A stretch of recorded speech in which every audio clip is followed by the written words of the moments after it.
সকলোকে নমস্কাৰ জনাইছোঁ। আমি যদিও প্ৰত্যেকেই একোজন ইণ্ডিভিজুৱেল ব্যক্তি হওঁ, তথাপি আমাৰ নিজৰ প্ৰতিবেশীৰ প্ৰতি আৰু আমি বাস কৰা এলেকাটোৰ প্ৰতি আমাৰ দায়বদ্ধতা থাকে। কিন্তু কিছুমান প্ৰতিবেশীয়ে দেখা যায় সেই দায়িত্ব আৰু দায়বদ্ধতা পালন নকৰে। যদি আপুনি কোনো প্ৰতিবেশীৰ পৰা বহুত হেৰাছমেণ্ট পাই আছে, অশান্তি পাই আছে, তেতিয়াহ'লে আপুনি আপোনাৰ জুৰিছডিকশ্যনত থকা SDOৰ ওচৰত আবেদন কৰি পেলাই কি ধৰণৰ ৰিলিফ পাব পাৰে, আজি সেই বিষয়ে অকণমান আলোচনা কৰিম।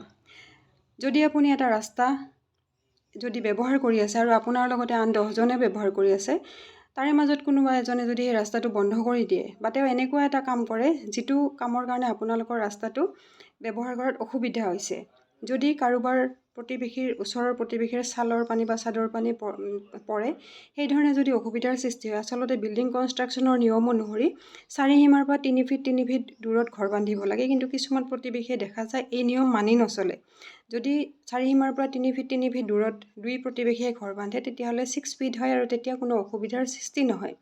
সেই ক্ষেত্ৰত আৰু যদি কোনোবাই 4 সীমাত ডাঙৰ গছ ৰুৱে, যদি সেই গছৰ ঠাল ঠেঙুলি ডাল আদি আপোনাৰ চৌহদত গৈ পেলাই আপোনাৰ বিভিন্ন ধৰণৰ অসুবিধা কৰে, যদি বৰ ডাঙৰ গছ এডালে হালি পৰা অৱস্থাত আছে বা যিকোনো সময়ত ধুমুহাত পৰি পেলাই আপোনাৰ ঘৰ ভাঙিব পাৰে, সেই ক্ষেত্ৰত যদি কোনোবাই অহা যোৱা কৰা ৰাস্তাত পুখুৰী খুন্দে আৰু কুঁৱা খুন্দে, খাল খুন্দে আৰু সঠিক মতে বেৰ নিদিয়ে, ফেঞ্চিং নিদিয়ে, য'ত সৰু সৰু ল'ৰা ছোৱালী পৰি যোৱাৰ আশংকা থাকে, য'ত জীৱ জন্তু পৰি যোৱাৰ আশংকা থাকে বা কেতিয়াবা ডাঙৰ মানুহো পৰি যাব পাৰে, সেইটো আশংকা থাকে, সেই ক্ষেত্ৰত যদি ওচৰত ফেক্টৰী থাকে আৰু তাৰ এয়াৰ পলিউশ্যনে আপোনালোকৰ স্বাস্থ্যৰ হানি কৰিব পাৰে, সেই ক্ষেত্ৰত যদি কোনোবা বিল্ডিঙত বিস্ফোৰক সামগ্ৰী বহুত থৈ দিয়ে আৰু হঠাৎ জুই লাগি পেলাই আপোনালোকৰ প্ৰাণহানি হ'ব পাৰে, সম্পদৰ হানি হ'ব পাৰে, সেই ক্ষেত্ৰত আৰু যদি কোনোবাই পোহনীয়া জন্তু পোহে আৰু ভালদৰে মেইনটেইন নকৰে, সেই পোহনীয়া জন্তুটোক যদি কুকুৰে আমি ধৰি লওঁ, তেতিয়াহ'লে সেই কুকুৰটোৱে আপোনাক কামুৰিব পাৰে বা অসুবিধাৰ সৃষ্টি কৰিব পাৰে।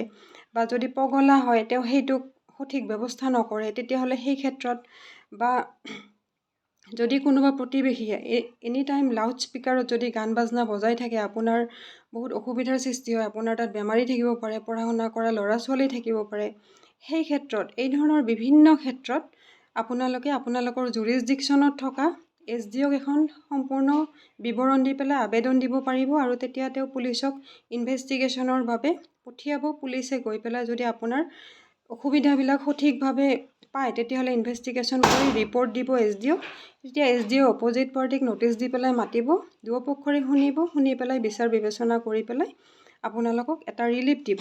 যদি আপোনাৰ মন পচন্দ মতে ৰিলিফ নাপায়, তেতিয়াহ'লে আপুনি চিভিল বা ক্ৰিমিনেল দুয়োটা গোচৰে কৰিব পাৰিব। যদি মোৰ আইনৰ ইনফৰমেশ্যনবিলাক ভাল লাগে, আপোনালোকে মোৰ পেজটি ফ'ল' কৰিব, লাইক কৰিব, কমেণ্ট কৰিব, মষ্ট ইম্পৰ্টেণ্ট শ্বেয়াৰ কৰিব, এইকাৰণে যে সকলো মানুহে এইবিলাক জনাটো অত্যন্ত প্ৰয়োজনীয় হয়।